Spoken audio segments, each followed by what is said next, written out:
সম্মানিত ভিউয়ার্স, আসসালামু আলাইকুম ওয়া রাহমাতুল্লাহি ওয়া বারাকাতুহু।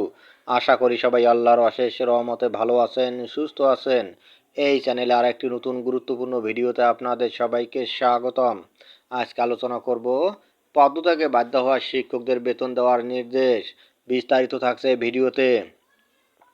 এই ভিডিওটি দেখার আগে যারা এই চ্যানেলে একদম নতুন তারা অবশ্যই চ্যানেলটি সাবস্ক্রাইব করে পাশে থাকা বেল আইকনটি প্রেস করে দিন। আর যারা ইতিমধ্যে সাবস্ক্রাইব করেছেন তাদেরকে জানাই অসংখ্য ধন্যবাদ।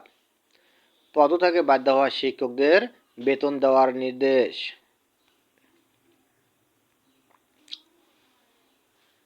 ছাত্র জনতার আন্দোলনের মুখে গত বছরের 5 আগস্ট দেশ ছেড়ে ভারতে পালিয়ে যান শেখ হাসিনা। এরপর দেশের বিভিন্ন বেসরকারি শিক্ষা প্রতিষ্ঠানের প্রধান শিক্ষক ও সহকারী শিক্ষকদের পদত্যাগে বাধ্য করা হয়। পদত্যাগে বাধ্য হওয়া কিংবা হেনস্থার শিকার হওয়া শিক্ষকদের বেতন ভাতা চালু রাখার নির্দেশনা দেওয়া হয়েছে।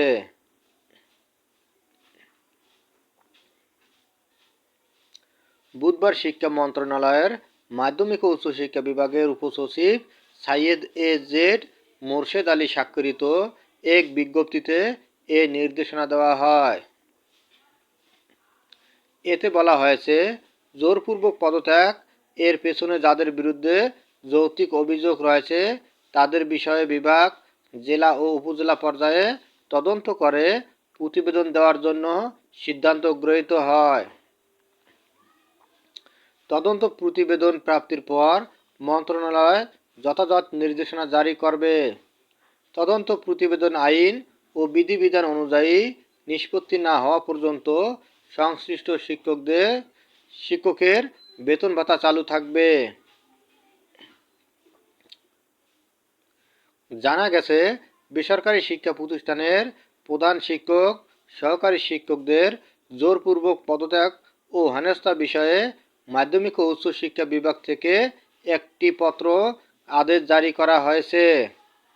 সম্প্রতি সকল জেলা প্রশাসক, মাধ্যমিক ও উচ্চশিক্ষা অধিদপ্তর ও শিক্ষা বোর্ডের কর্মকর্তাদের সাথে মাধ্যমিক ও উচ্চশিক্ষা বিভাগের সিনিয়র সচিবের সভাপতিত্বে গত 17 ডিসেম্বর উল্লিখিত বিষয়সহ অন্যান্য বিষয়ে জুম লিংক এর মাধ্যমে একটি সভা অনুষ্ঠিত হয়।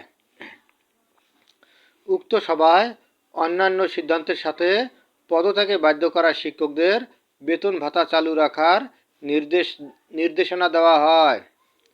ধন্যবাদ জানিয়ে বিদায় নেওয়ার আগে আবার অনুরোধ জানাই, যদি ভিডিওটি ভালো লাগে এবং সর্বশেষ শিক্ষামূলক আপডেট ভিডিও পেতে চান তাহলে অবশ্যই চ্যানেলটি সাবস্ক্রাইব করুন।